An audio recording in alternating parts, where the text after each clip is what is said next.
Noong October 13, 2023, naging saksi sa isang karumal-dumal na krimen ang isang bahagi ng Red River sa Vietnam. Isang 17 years old na beauty pageant winner ang natagpo ang pinagputol-putol ang katawan at itinapon sa ilog. Sino ang suspect sa karumal-dumal na krimeng ito? Ano ang naging papel ng utang sa insidente?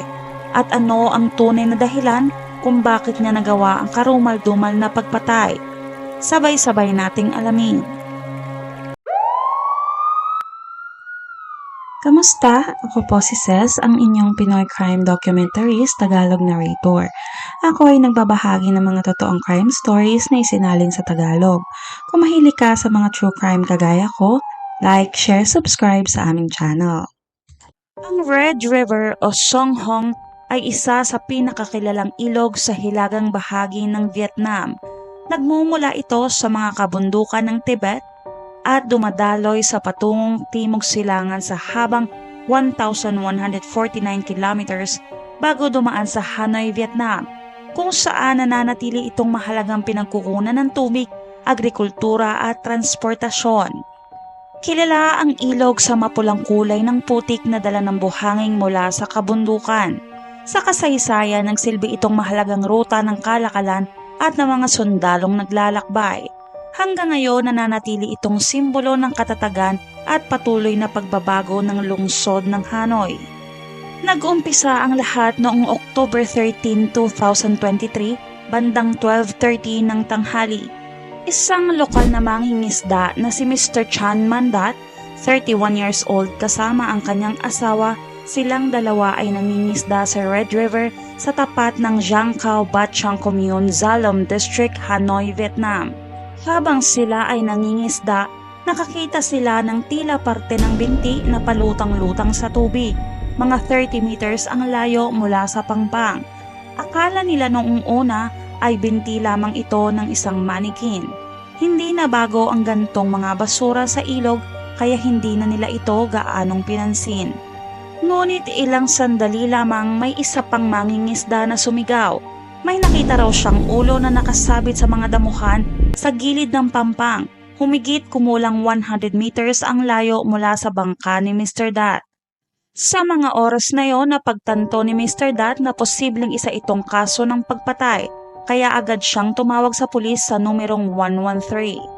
Ilang sandali lamang dumating na ang mga otoridad sa lugar. Tumulong si Mr. Dat sa pag-ahon ng mga bahagi ng katawan sa pangpang. Agad na kinordonan ang lugar ng krimen. Ayon kay Mr. Dat, bandang 3:30 ng hapon, bumalik sila ng kanyang asawa sa lugar upang silipin ang paligid. Napansin nila ang isang bahagi sa may pampang na pinamumugaran ng langaw at may tila bakas ng bagong semento. Lumapit si Mr. Dat upang siyasatin ito. Pinagtutulak niya ang ilang bato at tumambad ang isang luma at maruming kumot. Sa ilalim nito, tumambad ang isa pang patong ng semento. Agad niyang tinawag ang mga pulis sa lugar. Agad nilang inalis sa mga nakapatong na bato at lumang kutsyon at dito na tumambad sa kanila ang mga bahagi ng katawan ng biktima. Nakabalot sa kumot, tinalian at tinakpan na makapal na semento. Ang nakita nilang mga labi ay inilagay sa loob ng isang puting foam box na tinakpan ng tape. Agad naman itong nireport ng Director ng Hanoi Police sa mga opisyal ng Ministry of Public Security at dumating sa lugar mismo ang Deputy Director ng Criminal Investigation upang personal na manguna sa investigasyon. Nakipagtulungan ang Criminal Police Department, Zalom District Police at iba pang ahensya para magsagawa ng pagsusuri sa crime scene at autopsy. Sa isinagawang initial autopsy, natukoy na ang biktima ay isang babaeng nasa edad 20 years old, walang saplot at nasa antas na ng pagkakaagnas ng katawan. Ayon sa resulta naman ng autopsy, namatay ang biktima dahil sa matinding pagdurugo, dulot ng 2 malalim na sugat na tumagos sa kanang baga at umabot sa puso. At noong bandang 11:30 ng gabi noong October 14, 2023, natukoy na ng mga investigador ang pagkakakilanlan ng biktima. Siya si Miss HYN, ipinanganak noong 2006 at residente ng Ngoc Howard, Bading District, Hanoi. Sa pamamagitan ng forensic investigation at pagtukoy ng personal na impormasyon, natukoy ang pagkakakilanlan ng biktima. Itago natin siya sa alias na Miss HYN, 17 years old. Isa siyang freelance model at nanalo bilang runner-up sa Vietnamese Ao Dai Pageant 2022. Nang sumali siya sa patimpalak, siya ay nakarehistrong estudyante ng Hanoi University of Theater and Cinema. Matapos niyang manalo bilang runner-up sa dalawang beauty contest, naging tahimik ang buhay ni Miss HYN. Bihira siyang lumantad sa media at paminsan-minsan lamang siya nagpo-post ng mga larawan o sumasali sa mga charity works. Sa paggulong ng investigasyon, natukoy ang suspect na si Mr. Ta Zui Kang. Si Mr. Ta Zui Kang ay isang 39 years old na lalaki mula sa Hong Thai, Can Song Tan Binh, Vietnam. Ayon sa mga ulat, di umano wala siyang criminal record at hindi siya lulong sa droga at wala itong anumang history ng krimen. Bago pa maganap ang krimen, si Mr. Kang ay nagtatrabaho bilang broker. Ang kanyang trabaho ay magpapakilala ng mga kababaihan sa mga customer upang magsilbi sa kanila ng pagkain at inumin sa mga bars or establishments. Sa bawat transaksyon, kumikita siya ng porsyento mula sa bawat pagkakasunduan tulad ng pagpapakilala kay HYN para maglingkod sa mga customer sa halagang 2 million VND bawat session. Samantala, matapos makilala ng mga pulis ang suspect na si Mr. Kang, di umano tumakas ito pa uwi sa kanilang probinsya dahil hindi niya kinayang manatili sa Hanoi matapos ang krimen. Agad na nagkasa ng manhunt operation ng mga pulis ng Hanoi at Taiping. Natagpuan siya sa bahay ng kanilang pamilya sa Hong Thai. Ayon sa ulat, bumalik siya roon upang humingi ng pera at tuluyan ng tumakas. Agad nilang pinalibutan ang bahay at inaresto si Kang nang hindi binibigyan ng pagkakataong makatakas. Sa mismong pag-aresto kay Mr. Kang, tangkang nagpakamatay siya gamit ang kutsilyo, ngunit napigilan siya ng mga otoridad at agad siyang isinugod sa Taiping Provincial General Hospital para sa agarang lunas. Pero ligtas naman si Mr. Kang at nagsagawa siya ng paunang pag-amin sa mga otoridad. Na-recover din ang mga sumusunod na ebidensya: Honda Airblade motorcycle mula sa basement S212 building, handbag at isang pares ng tsinelas ni Ms. HYN. Pagsapit ng October 16, 2023, nagsagawa ng press conference ang Hanoi Police kaugnay sa kaso ng pagpatay kay Ms. HYN. Ang press conference ay pinangunahan ni Major General Nguyen Thanh Tung, Deputy Director ng Hanoi City Police.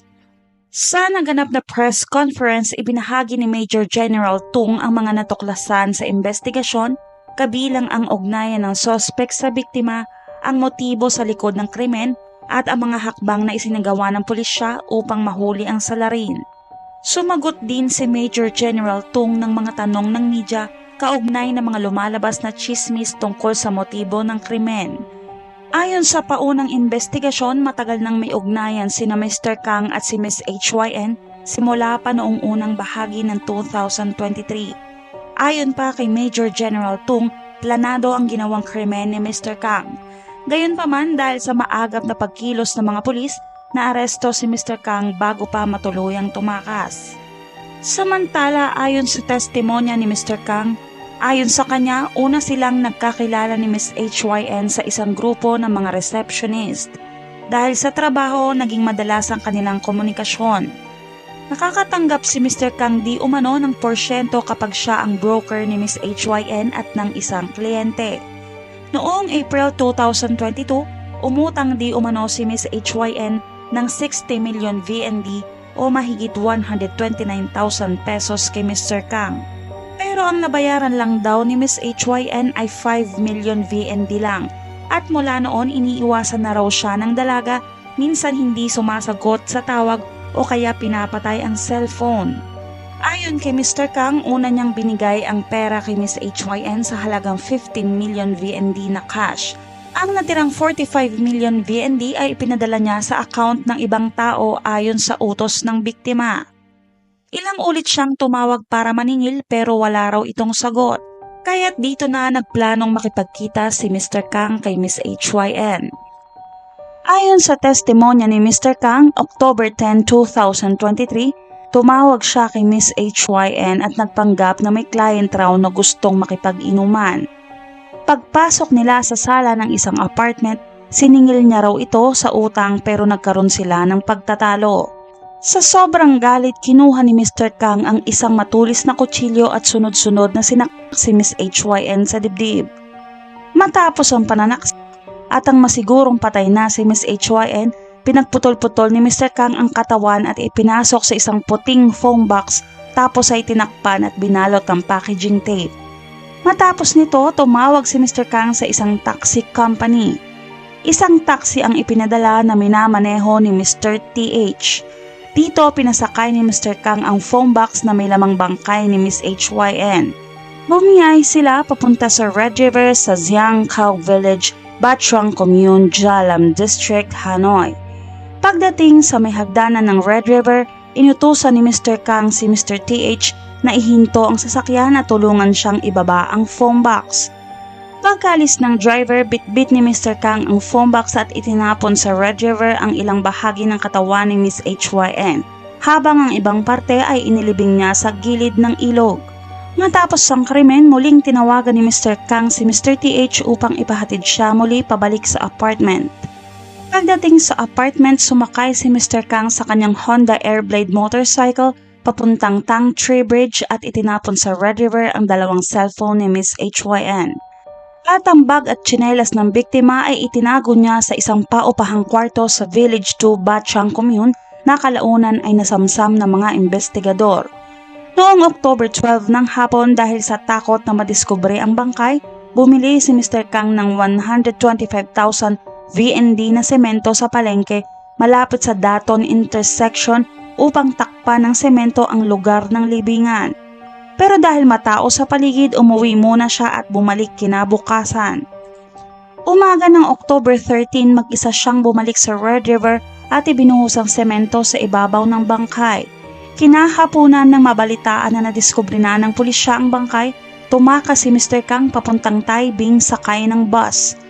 At noon ngang October 14, 2023, nahuli si Mr. Kang sa Taibing matapos ang isang operasyon ng mga otoridad.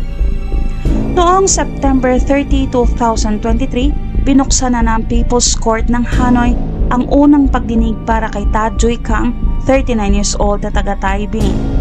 Siya ay kinasuhan ng murder at robbery sa brutal na pagpatay kay Miss HYN, 17 years old na model at beauty queen.